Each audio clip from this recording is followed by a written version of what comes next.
Join me, Mark Windows, for Windows on the World live every Sunday 9 to 11 p.m. GMT. Check out our archive and program stream at windowsontheworld.net. Welcome to this special from Windows on the World, windowsontheworld.net. New show every Sunday live 9:30 p.m. on the website, and the whole of our archive is on the website too. You'll find all of our Sunday shows on the live shows page, and you will find links to Spreaker and Odyssey where you can find all of our shows. We do not post anything of any importance on YouTube anymore because of the censorship.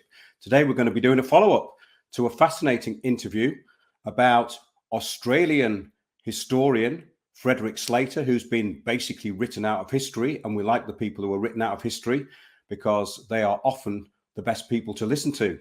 And Stephen and Evan Strong from Forgotten Origin in Australia have produced a book called Genius or Mischievous, which is the history of Frederick Slater and his discoveries. Now, if you haven't seen that first interview, please have a look at it. It's in our archive, and it's called Forbidden History Australia, Frederick Slater. I'm going to now quote from the opening of Stephen and Evan's new book about Slater. And this is from author Paul Wallace, and he states, Frederick Slater, who lived from 1887 to 1947, is a name which deserves to be known by every student of anthropology, linguistics, or archaeology, and indeed by anyone with an interest in human origins in the prehistory of Australia. Slater was an author and newspaper editor and a renowned source of information to the Australian government until he was written out of history and eventually ridiculed. He stated the common origin of humanity is an established fact. What we are seeing is the center from whence the human family emanated in the beginning. And that center, he stated, was Australia. From Slater's viewpoint, civilization was devoted to the betterment of the soul, and everything else was secondary.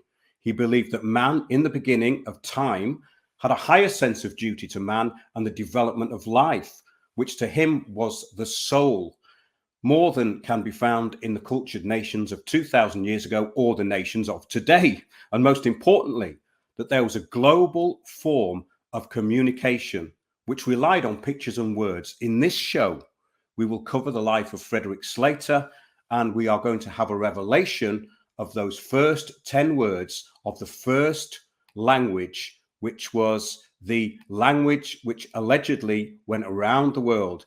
And that language was called Murray Gwalda or Marie Gwalda. I'm sure Stephen's going to correct me on that. Stephen, are you there? Can you hear me?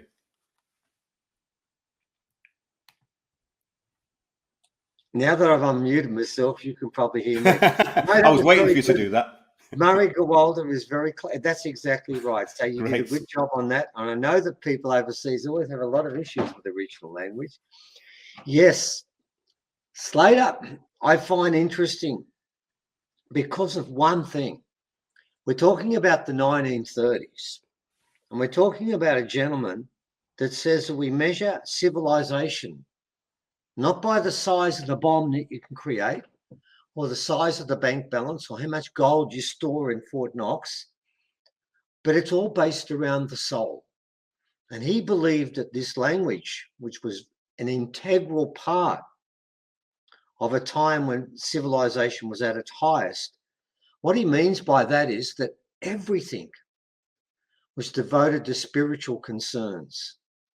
And the sort of trappings we have today and the fear and the concerns and all these sort of things became a really large, huge second behind this, because this was everything. Now, you've got to remember, in the 1930s, to describe civilization as being marked by the soul and not by all the measurements that everyone else uses puts him at a very fine limb, right out on the left-hand side of everything.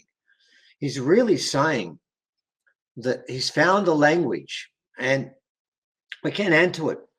We've been told from sources we don't doubt, the language was made on this planet, but inspired by off-worlders. So it's a combination, if you understand this, of us, our language, along with the inspiration and guidance of those that know a lot more about a lot of other things we don't understand.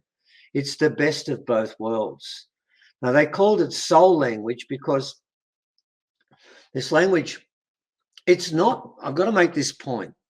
This is not a language that when you go to the shopping market, you can use.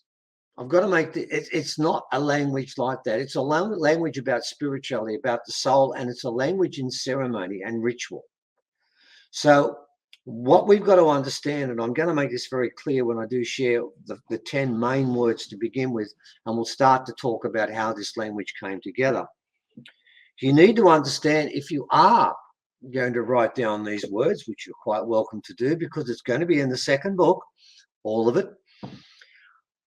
Remember one thing, if you write them down, that's fine. But if you want to say them, pick the spot to say it and pick the time.